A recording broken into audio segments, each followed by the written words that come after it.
Howdy, folks. This is episode 5 of Planning for High Earning Individuals and Families. The first couple of episodes were about fundamentals. It occurred to me that we've skipped over one big fundamental, which is what exactly is financial planning. It's not really a clear term, I think, to most clients or to most people. There's a lot of mud in the water around what a financial planner does and what they cover. So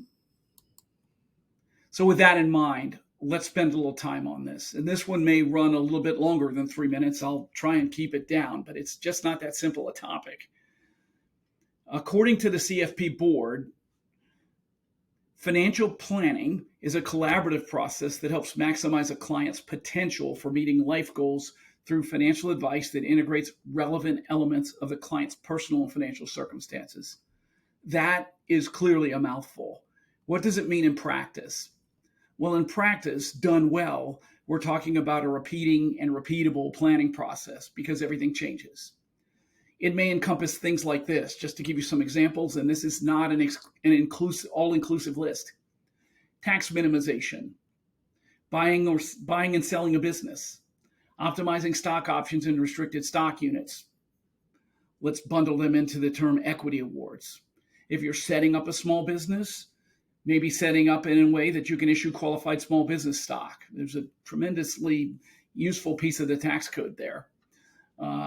It might cover maximizing tax deferred savings, depending on what you're trying to do. Maybe it's paying for college or other large expenditures like second homes or boats or anything along those lines. Maybe it's determining how much you can save and spend and how much you should save and spend. I would argue that's part of any plan and is the de minimis plan, but not everybody includes that sometimes. Maybe it's preserving your wealth across generations and the related topic of making sure you personally have an estate plan so that when you die, your belongings go to where you want them to go most efficiently. And there are some documents you need in the event that you cannot work or make decisions for you and make decisions for yourself. And I would argue that a proper financial plan models and envisions various outcomes depending on what you're trying to achieve. I would also argue that the plan itself is not that useful if it goes unimplemented. It could be a large and interesting PDF or an expensive and heavy stack of paper, although we don't see that much anymore. Now, on the implementation side, again, depending on what your plan says, it could cover a lot of ground, but monitoring, managing, spending, and saving, evaluating, selecting, and implementing investment products, and designing the right investment accounts.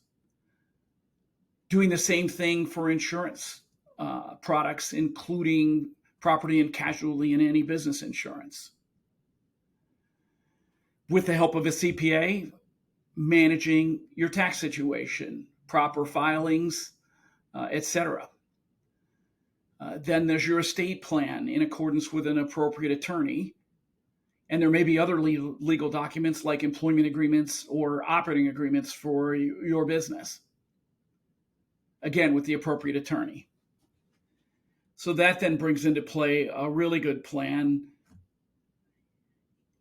integrates CPA and attorney services with the plan itself so that the right things get done tax efficiently. And then you want to repeat the plan as needed. So my view of what financial planning is similar to the CFP boards, but with a tweak or two. First of all, this is a human process.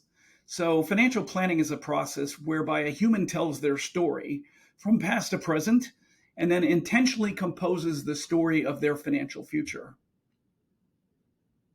That plan is then repeated and modified as life and circumstances change. And if you do work with an advisor, In my opinion, the advisor's role is to collaborate with you and take action as needed and at your direction and in your best interest. So that's financial planning as I see it. Love to hear your feedback. Please let me know if there are topics you'd like me to cover.